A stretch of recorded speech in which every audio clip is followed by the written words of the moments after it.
Ya, Pak Said tadi dikatakan oleh Bang Viva sebenarnya juga jalan-jalan biasa, jalan utama ini sudah dibenerin rusak lagi, akhirnya dibangunlah jalan tol untuk mempermudah interkoneksi deh antar kota. Masa nggak boleh bangun jalan tol gitu? Iya. Tim Amin itu tidak anti jalan tol. Oh. Yang dipersoalkan itu adalah karena misinya dia adalah keadilan dan pemerataan. Jadi dia tetap ke sana ujungnya. Apakah jalan tol itu membawa keadilan? Jadi saya pikir komentarnya Caimin mengarah ke sana. Tapi kan tukang beca juga nggak mungkin masuk jalan tol. Ya itu kan bukan berarti pengertiannya langsung begitu. Gitu. Itu kiasan. Nah, saya tadi katakan memang ini kesalahan persepsi dan kesalahan pemerintah menempatkan dirinya sebagai penanggung jawab jalan tol. Sehingga orang membandingkan jalan tol dengan jalan biasa. Nah, padahal yang bertanggung jawab jalan tol itu swasta. Dan data menunjukkan 34% jalan biasa itu rusak. 34% jalan Jadi biasa dipastikan rusak. Nanti Amin kalau memang terpilih tidak akan membangun jalan tol, jalan biasa. 500 butuh dana 500 sampai 700 triliun untuk memperbaiki jalan biasa yang 34 itu tadi. Ya 34%. Nah, tapi kan tidak ada kaitannya dengan jalan tol sebenarnya. Jadi kesalahan pemerintah sekarang menempatkan dirinya sebagai penanggung jawab jalan tol. Kan tidak ada kaitan antara pembangunan jalan tol dengan perbaikan jalan biasa. Karena anggarannya beda. Ya kan? Tapi salahnya pemerintah menganggap terus itu pembangunannya. Nah, sekarang begini. Jadi yang mau diubah itu adalah bahwa jalan tol ini menyebabkan keadilan. Dan tadi berbasis pada memang ada jalan biasa bagus dan layak secara ekonomi. Dan yang paling menarik adalah, mohon maaf, jalan tol ini menjadi sumber bisnis para pebisnis lahan. Ini yang harus dihentikan.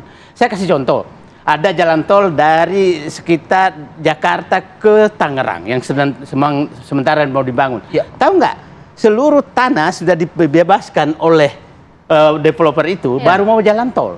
Kan ini nggak boleh. Jadi maksudnya terjadi nanti akumulasi aset, jalan dan lahan oleh kelompok tertentu. Ini bahaya sekali. Nah, itulah kenapa idenya kalau jalan tol itu sudah ada jalan biasa dan layak, maka idenya masyarakat yang punya tanah sekitar jalan tol itu menjadi pemilik saham jalan tol, bukan sebagai penjual tanah. Itu sebenarnya. Jadi jangan dikatakan Pak Anies anti jalan tol, bukan. Pak Anies tidak mengizinkan jalan tol itu memeras rakyat. Jadi jalan tol itu nanti punya rakyat gitu karena saham-saham tersebut harus menjadi milik rakyat, bukan memeras rakyat dalam hal pembelian tanahnya dan pembayaran tolnya. Bang Viva, mindsetnya saat ini oleh Pak Jokowi dan akan dilanjutkan oleh Pak Prabowo kan, sebagaimana memang dalam visi misinya, apakah ini sudah cukup berkeadilan sebagaimana yang tadi ditemukan oleh Bang Said Didu? Jadi idenya kan sama. Jadi Bang Said Didu ini tidak anti jalan tol kan? Nah, itu prinsip sebenarnya ya kan? Tapi berkeadilan itu loh. Soal adil itu adalah menjaga hak dan menjaga hak dan memberikan haknya itu kepada yang berhak gitu. Jalan tol itu berbayar. Jadi ada dalam tanda petik diskriminasi harga karena fasilitas. Yang tidak berbayar tidak boleh masuk. Tapi nanti orientasinya kalau seluruh proses ini sudah berjalan, kapan nanti mau tidak berbayar lagi, 20 tahunkah atau berapa tahun itu tergantung pada kontrak. Nah, memberikan hak kepada yang punya hak itu juga salah satu konsep keadilan.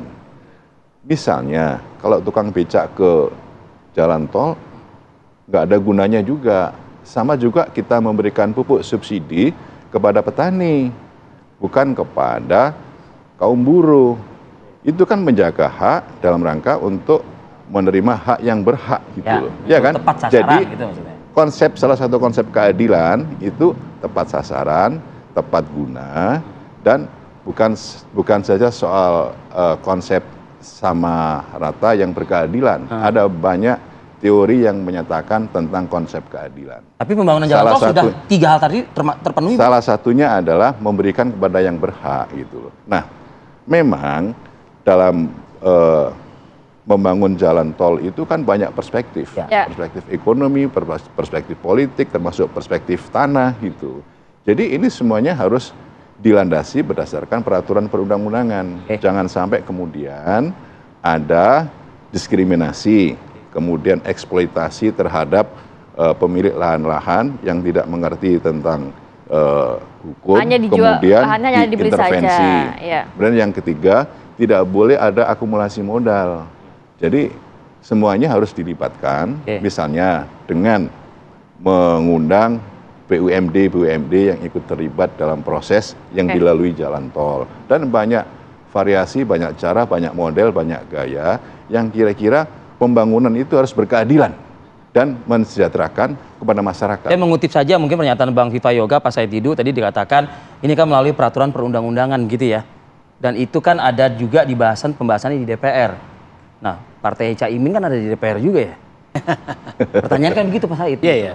Ya, kalau itu seharusnya bisa disampaikan dong di DPR pada saat itu. Ya kalau ya makanya kan tidak anti jalan tol. Enggak. Cuman perlu diperbaiki.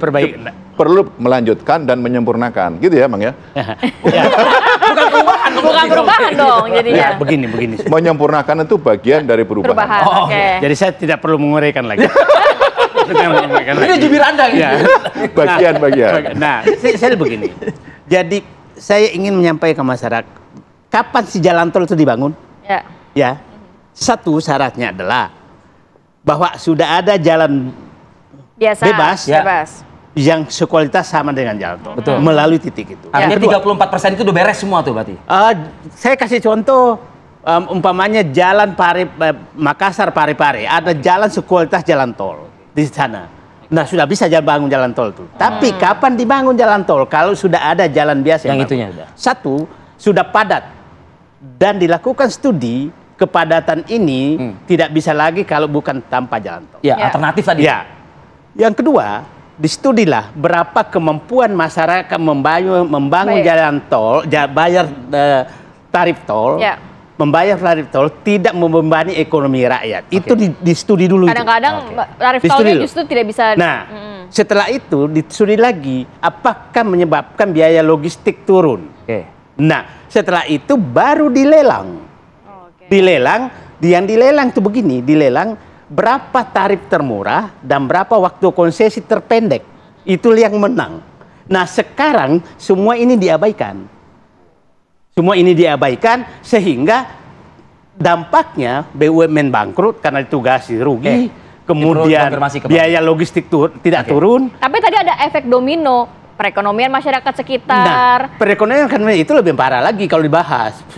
Warung-warung di sepanjang jalan Pantura mati semua, bukan bertambah. Jalan yang pada Cipularang itu kan mati semua juga di ini. Jadi hati-hati membahas dampak ini.